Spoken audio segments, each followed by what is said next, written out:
हमारा अर्थ एक लौता ऐसा प्लैनेट है जहां लाइफ एग्जिस्ट करती है और इसीलिए हमें यहाँ लार्ज नंबर में बायोडायवर्सिटी देखने को मिलती है। बट बायोडायवर्सिटी टर्म से हमारा क्या मतलब है? आज के इस वीडियो में हम बायोडायवर्सिटी और उसके 3 लेवल्स को जानने की कोशिश करेंगे। So let's start.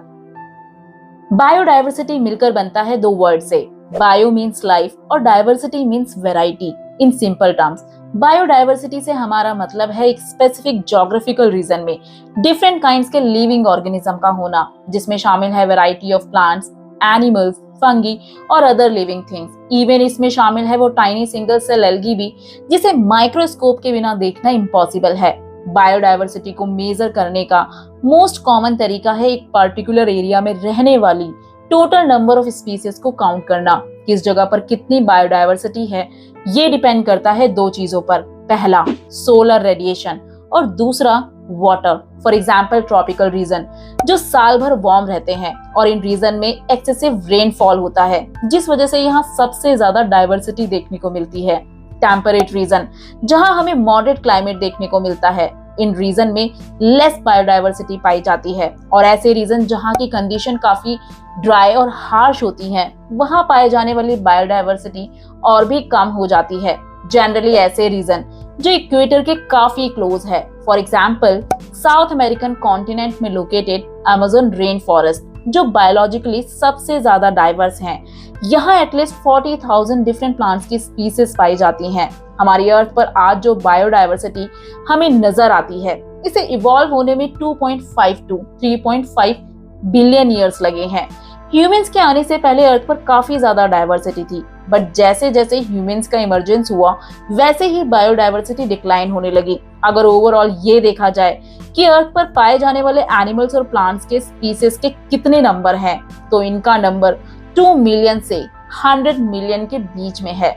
Regularly new species को डिस्कवर किया जाता है, जबकि उन्हें जल्दी से क्लासिफाई करना भी एक मुश्किल काम है। फॉर एग्जाम्पल साउथ अमेरिका में पाए जाने वाली 40% फ्रेश वाटर फिशेस को आज तक क्लासिफाई नहीं किया गया है।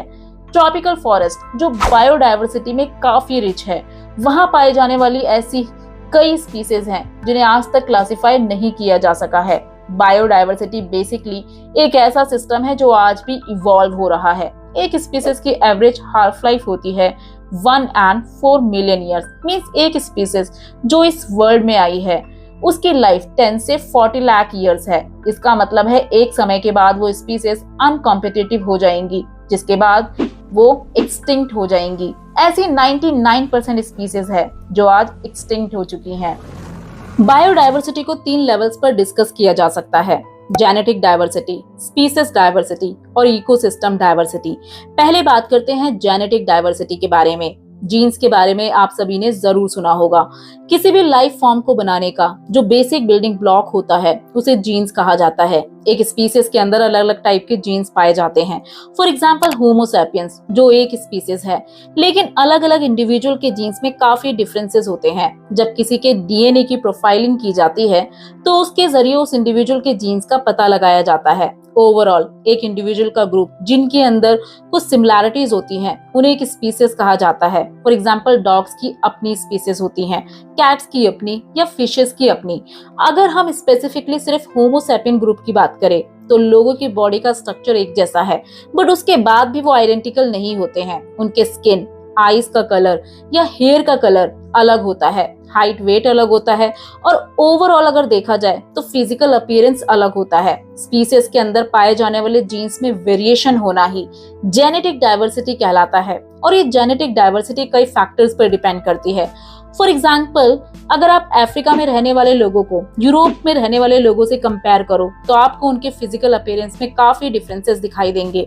अफ्रीका में रहने वाले लोग लंबे समय से ट्रॉपिकल क्लाइमेट में रह रहे हैं जहां गर्मी बहुत ज्यादा है, जबकि यूरोप के लोग ठंडे क्लाइमेट या टुंड्रा टाइप क्लाइमेट में रहते हैं। अब इस वजह से इनकी बॉडी का एवोल्यूशन अलग तरह के क्लाइमेट में हुआ है, जिससे फिजिकल तौर पर ये दोनों एक दूसरे से काफी अलग हैं। इसके अलावा हमारे आईज, हेयर, स्किन का कलर हमारे अंदर पाए जाने वाले जीन्स पर डिपेंड करता है। जेनेटिक डाइवर्सिटी एक स्पीसीज के हेल्दी ब्रीडिंग के लिए काफी एसेंशियल होती है, क्योंकि सभी के अंदर एक ही तरह के जीन्स का होने का मतलब है पूरी पॉपुलेशन का एक ही टाइप की आइडेंटिकल कैरेक्टरिस्टिक का होना।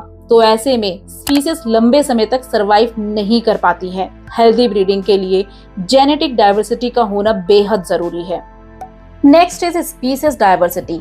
एक स्पीसीज के अंदर अलग अलग जीन्स का होना जेनेटिक डाइवर्सिटी कहलाता है, बट एक डिफाइंड एरिया में डिफरेंट टाइप्स की स्पीसीज का होना स्पीसीज डाइवर्सिटी कहलाता है।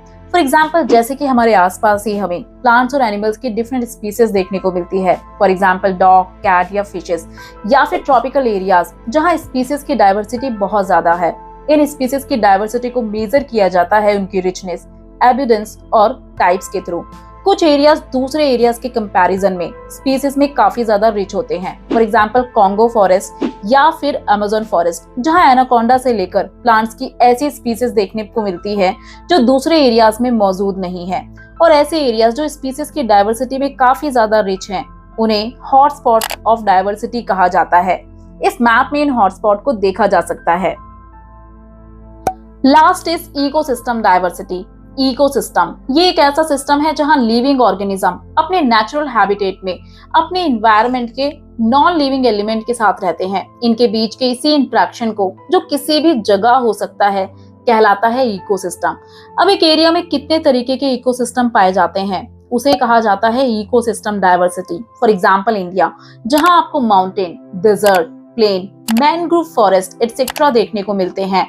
इन सभी रीजन का अपना एक अलग इकोसिस्टम है। अब इन लिविंग ऑर्गेनिज्म के हैबिटेट मींस वो एनवायरनमेंट जहां ये लिविंग ऑर्गेनिज्म रहते हैं, वहां भी इकोलॉजिकल प्रोसेस चल रहे हैं। और इकोसिस्टम में भी एक बड़े हैबिटेट और इकोसिस्टम में कितने अलग अलग तरह के इकोलॉजिकल प्रोसेसेस चल रहे हैं, इससे हमें इकोलॉजिकल डाइवर्सिटी के बारे में पता चलता है। इनके बीच के प्रोसेसेस इतने ज्यादा कॉम्प्लेक्स होते हैं कि एक इकोसिस्टम को दूसरे से सेग्रीगेट नहीं किया जा सकता है, और इनके इकोसिस्टम में पाए जाने वाले इन्हीं डिफरेंसेस को इकोसिस्टम डाइवर्सिटी कहा जाता है। तो इस वीडियो में इतना ही। होप आपको बायोडाइवर्सिटी उसके 3 लेवल्स समझ आए होंगे। For more videos do like, share and don't forget to subscribe our channel.